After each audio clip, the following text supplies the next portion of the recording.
started out, what was that, 2-0, 2-1, something like that, and they went into that Giants game, and it's like, man, we could win this and go to 3-1 and feel really good, and then just the wheels have fallen off since that game. Yeah, I think our quarterback he's looking better, and if we got somebody to throw to and he had a couple more seconds to make a decision, we could at least contend. But yeah, I just think we need more personnel to help him out. Yep. Well, we'll see how it goes. They've got a lot of draft picks, if I'm not mistaken, coming their way here over the next few years as well. So reload in the draft. But Tony, let's dive into some topics here this morning that are more up your alley in terms of that professional piece there. So how about I know over the last few months we've really been doing a deep dive into just what the Illinois Youth Survey data is telling us, and concerning that I'm hearing this a lot. It's not just from you. There's we have Chestnut Health Systems on, and they're telling us the same thing. And I'm talking with other healthcare professionals, and they're noticing this trend as well. An increase in youth using marijuana in our communities. And I'm just, beyond the talking point of, that being not a good thing. Parents needing to be more involved in kids' lives, and we'll have to, do some educational and promotional things on that in years ahead, and all those things. Beyond just that, why is youth using marijuana? Why is that such a bad thing, Tony? And not just thinking, we talk prefrontal cortex and development and all of that. Getting the next step there. What happens when we hinder the development of our prefrontal cortex? What happens if that portion of our brain does not develop properly, which we know marijuana can impact its development? How about that? Yeah, so as we've talked before, the Illinois Youth Survey came out with a self-report of students inquiring about a myriad of things, including substance use. And so 15% of the 10th grade population and 28% of the 12th grade population self-report that they are using marijuana.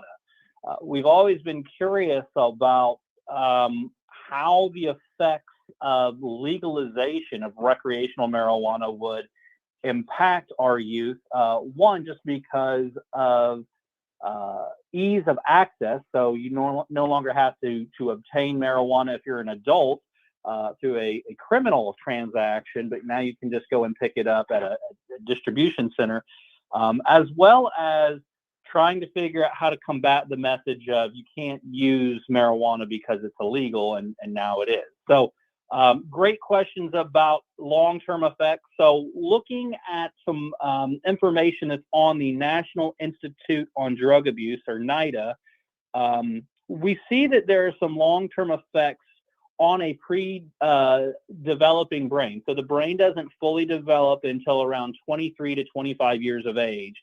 And long-term effects that we're looking at, we see it may impair thinking, memory, learning functions.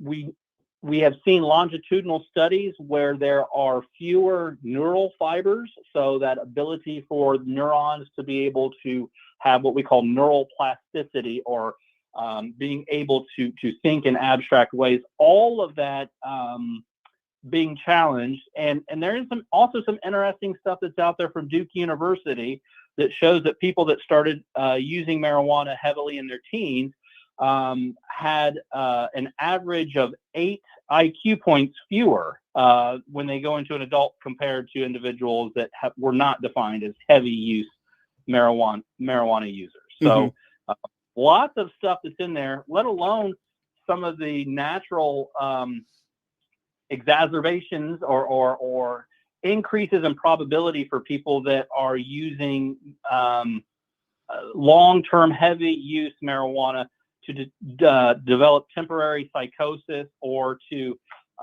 further exacerbate pre-existing mental health issues. Sure. When it comes to, the mental health piece of that, Tony, I feel like we're on a course where, we could really be dealing with, and, we're already dealing with kind of an extreme mental health crisis already in our country. And it just judging by the, what we know about marijuana and now use of it among youth, I feel like we could be, heading towards an even worse situation in another, 5, 10, 15 years. Yeah, I don't disagree with you at all. I think for me, it's always, I'd much rather kind of have a public health look on health disparities instead of just looking at why are more kids smoking marijuana or looking at the number of kids smoking marijuana, asking ourselves the question of why are they? And for some, not all, there are issues of experimentation, permissive parenting, rites of passage type of social cues. But the more concerning one I have is for individuals that are looking at marijuana as a potential solution to addressing emerging mental health issues like depression and anxiety. Yeah. We'll dive into that in a moment. But that what you just said there is interesting. Why are kids using it? Why are we? Why are parents allowing it? And that sort of thing. That's an interesting way to attack it. And I feel like that could make for, good discussion when it comes to, or good, a good foundation for when it comes to education. Those education pieces we're probably going to have to pursue in the next year to 3 years, about messaging. That could be foundational in how we message and what we message. Absolutely. So when I used to do private practice and I would have an adolescent that was on my caseload, sadly, more times than not, I would have a parent come in and publicly dress down their kid of what a poor decision maker, inappropriate, inactive, disagreeing individual that laid before me. And my job was to quote unquote fix them. And if we've learned anything in psychology from family systems, our friend Virginia Satir says that you can't adjust one part of the system and expect everything to stay the same. Either you quote unquote fix that individual and the rest of the system has to adapt, or more rightfully so, you see that the whole system needs to change in order to get the individual to have a more positive outcome. So I always told some of my undergrad students when I was teaching over in Lincoln is the question is, who is the client? And 9 times out of 10, my experience with adolescents that had inappropriate behaviors was the family was the client, not the child. Interesting. So, Tony, when it comes to, again, going back to the messaging piece and that sort of thing, I'm curious what you think about it. For a long, I think back to when I was a kid, the message was just don't drink, don't do drugs, don't, whatever the case may be, these bad things. The message was just don't do it. There wasn't a message of this is why you shouldn't do it. This is what happens to your, or there was like extreme things, like you smoke and this is what happens to your lungs. And this is the amount, like the jar of tar that's, they show to you and all, like, it was kind of extreme. Is messaging, do we have to make messaging relatable to kids and help, talk to them like adults and that sort of thing, like, and not necessarily scare them, just talk to them like people? How about that? Yeah, no, I think, Seth, you are exactly right. So we grew up in the Nancy Reagan Just Say No to Drugs campaign, or the egg that was in the skillet cooking. And really, that was discarded by a lot of people because just say no is not an answer. We need a little bit more reasoning behind that. And so that's why I love individuals. There's a group out there called Prevention Action Alliance, and they actually have a lot of material on why scare tactics in drug prevention doesn't work. And so they have a few reasons. One is that people are hardwired to defend against negative messaging. Number 2 would be young people filter information differently than adults, so they don't have the same life experiences that we do. Number 3 is high-risk groups can be more attracted to risky behavior, so we don't want to make that seem too attractive. And the last is strong warnings can send unintended messages.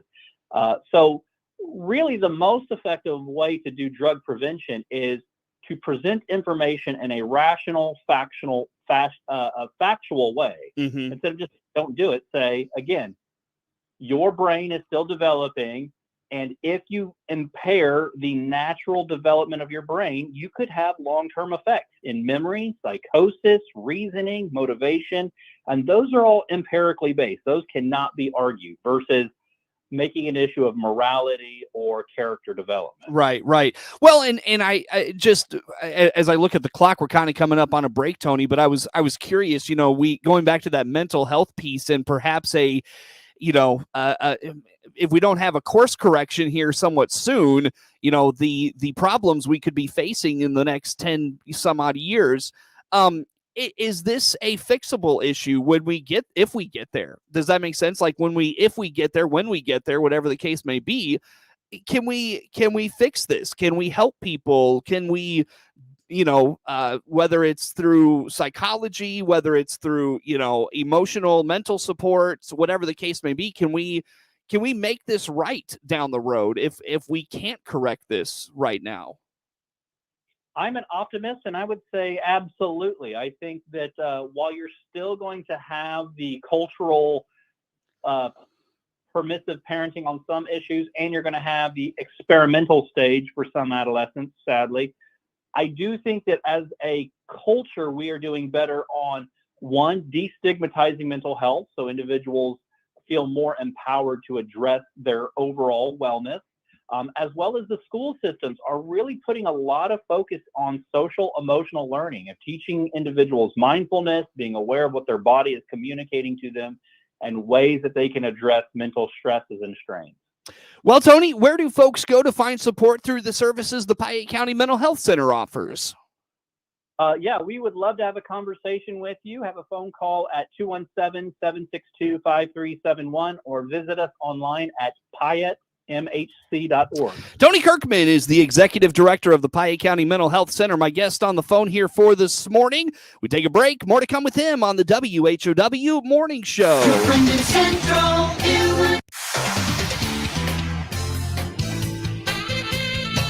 WHOW.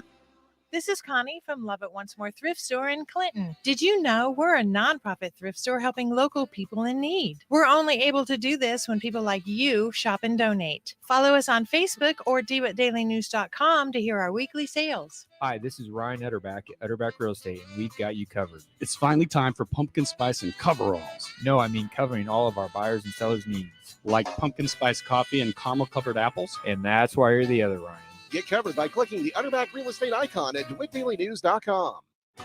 Life is uncertain. Stop in and see me, State Farm Agent Jason France, on the west side of the Clinton Square, or click our icon at DeWittDailyNews.com and see how our full lineup of State Farm insurance and financial services can help protect your family. Local farm broadcaster Jared White covers the local agriculture news you need to know. Hear his reports by downloading the free WHOW mobile app. Hear Clinton Maroon live play-by-play this season on WHOW, the big 1520 daytime, 92.3 FM in DeWitt County, and 106.5 in Bloomington Normal all the time. Plus, streamed at DeWittDailyNews.com on the WHOW mobile app. Plus, hear a best-of Clinton sports broadcast Saturday mornings at 10. All brought to you by Baum Chevy Buick, Clinton Community YMCA, Covenant Animal Clinic, and Jason France, your State Farm insurance agent in Clinton. Introducing Kyber soybean herbicide from Corteva Agriscience, the newest premium Group 15 pre-emergent solution. Kyber delivers 3 effective modes of action for long-lasting residual activity, meaning your fields won't just be clean, they'll be Kyber clean. And what is Kyber clean? Well, it's a little like Nice fields. See the difference at kyberherbicide.com/soy. That's KYBER herbicide.com/soy.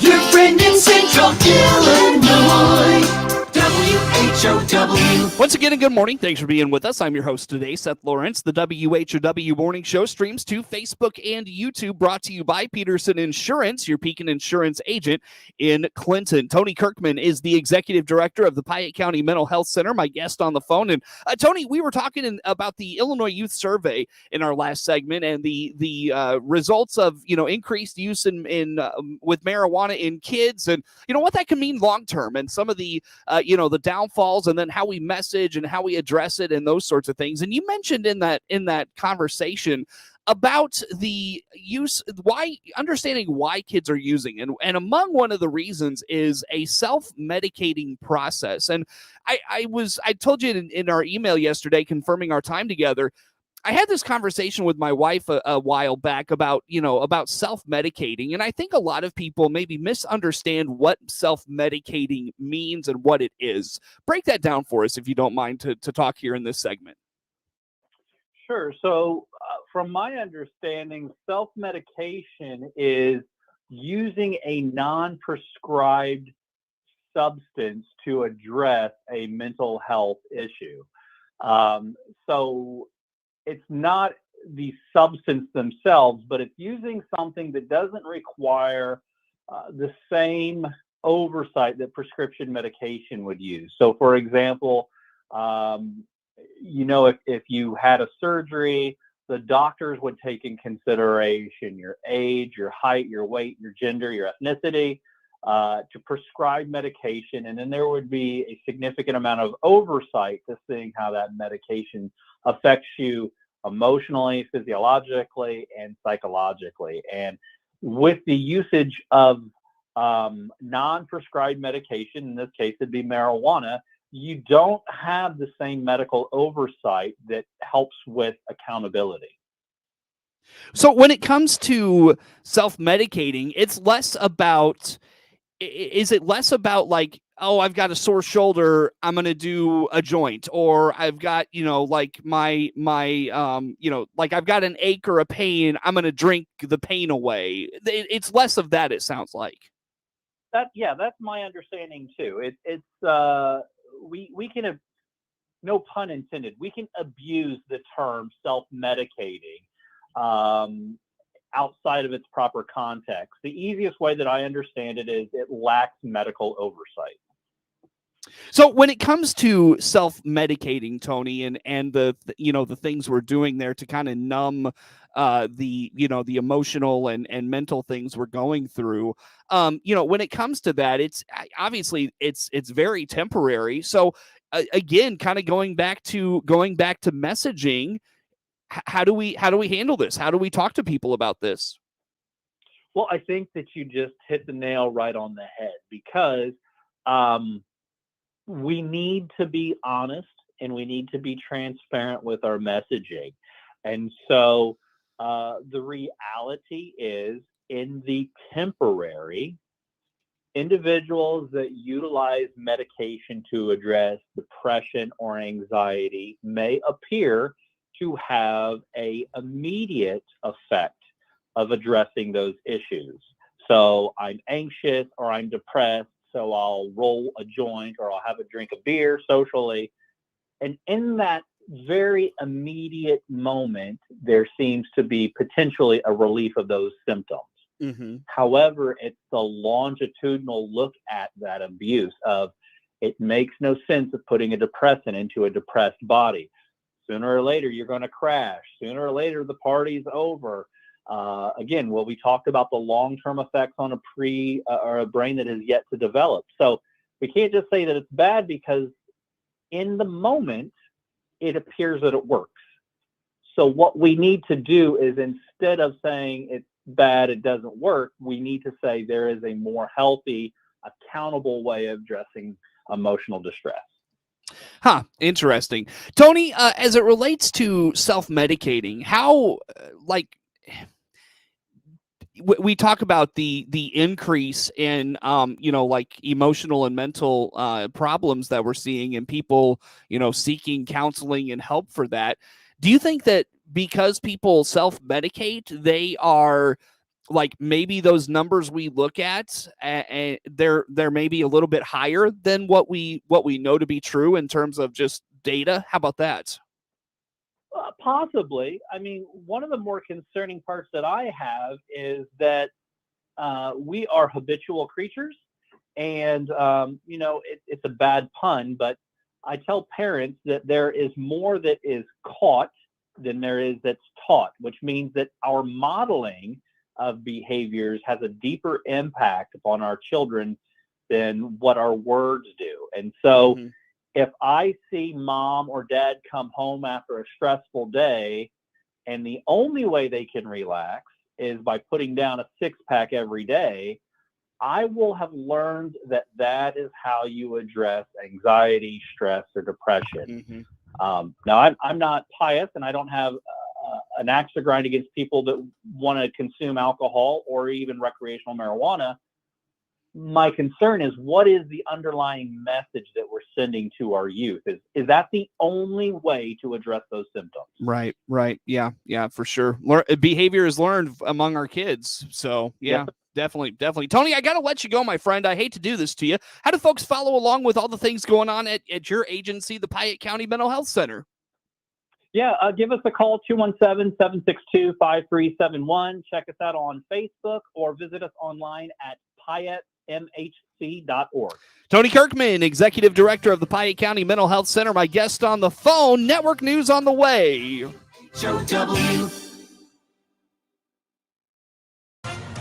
With SRN News, I'm Jeremy.